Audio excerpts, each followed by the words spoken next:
నా style of millet dosa recipe ఈరోజైతే మీతో షేర్ చేసుకుంటున్నాను. నేను ఏ ఇంగ్రీడియెంట్స్ వాడాను, ఏ మిల్లెట్స్ వాడాను అనే మొత్తం అన్నీ గూడా నేను కిందన కామెంట్ బాక్స్‌లో పిన్ చేసి పెడతాను.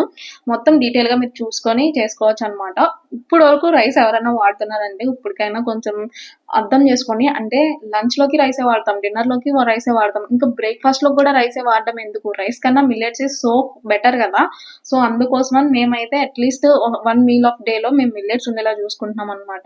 సో, అందుకోసమని బ్రేక్‌ఫాస్ట్‌లోకి ఫుల్‌గా రైస్ అది అవాయిడ్ చేసేసి, మొత్తం మిల్లెట్స్ తీసుకుంటున్నాము. మేము ఆల్మోస్ట్ 2-3 మంత్స్ నుంచి యూజ్ చేస్తున్నాం. మాకైతే ఎటువంటి ఫీలింగ్ లేదు. అంటే బ్లోటింగ్ గానీ, హెవీ అయిపోవడం గానీ, డైజెషన్ అవ్వకపోవడం గానీ, ఇట్లాంటి ప్రాబ్లమ్స్ అయితే మాకేం లేవు. చాలా హ్యాపీగా ఉంది. అండ్ టేస్ట్ వైస్ కూడా చాలా బావుందనమాట.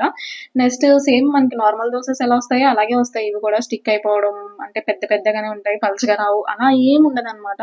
టేస్ట్ వైస్ ఇంక మొత్తం చాలా బావుంటుంది. అండ్ ఇంకా ఎక్కువ న్యూట్రిషన్స్ వస్తాయి కదా! రైస్‌తో పోలిస్తే.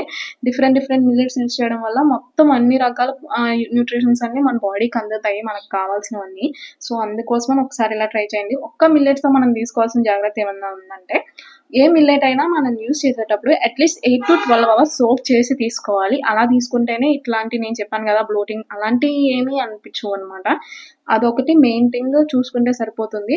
మీకొకవేళ ఇంట్రెస్ట్ ఉంది మిల్లెట్ రెసిపీస్ కావాలంటే కామెంట్ జేయండి. నా దగ్గర చాలా రెసిపీస్ ఉన్నాయి. అవన్నీ మీతో షేర్ జేసుకుంటాను. మంచి మంచిగా టేస్టీ ఫుడ్ గూడా తినొచ్చనమాట. హెల్తీగా అండ్ టేస్టీగా గూడా తినొచ్చు.